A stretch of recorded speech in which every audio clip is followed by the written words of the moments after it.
Welcome back. Topic और discussion is theories of attitude formation. First one is balance theory. Balance theory के according लोग जो है अपने एटीट्यूड में कंसिस्टेंसी मेंटेन करते हैं। अगर इनकंसिस्टेंसी आ जाए तो लोग परसेप्शन को चेंज करके अपने उस एटीट्यूड को री एस्टेब्लिश करते हैं ताकि वो कंसिस्टेंट हो जाए। रिएक्टेंस थेरी के अकॉर्डिंग एटीट्यूड जो है वो इन्फ्लुएंस होते हैं उन बिहेवियर से जिन पर रिस्ट्रिक्शंस होती है। फॉर एग्जांपल एक बच्चा जो है वो टीन एज में डेटिंग करता है, उसके पेरेंट्स उसको उस चीज़ से मना करते हैं तो फिर वो हिडनली सीक्रेटली जो है वो डेटिंग स्टार्ट कर देता है। Last one is cognitive dissonance theory. जब टू कॉग्निशंस जो कि एक दूसरे से इनकम्पैटिबल होती हैं वो कर होती हैं तो उसके नतीजे में अनप्लेजेंट फिजियोलॉजिकल स्टेट अराउज होती है।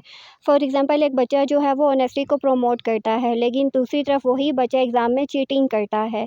तो जो वो चीटिंग करता है उसकी वजह से उसको टेंशन होती है। उस टेंशन को रिड्यूस करने के लिए वो अपनी चीटिंग करने को लॉजिक्स देना स्टार्ट हो जाता है। डिटेल्ड वीडियो का लिंक डिस्क्रिप्शन बॉक्स में मौजूद है।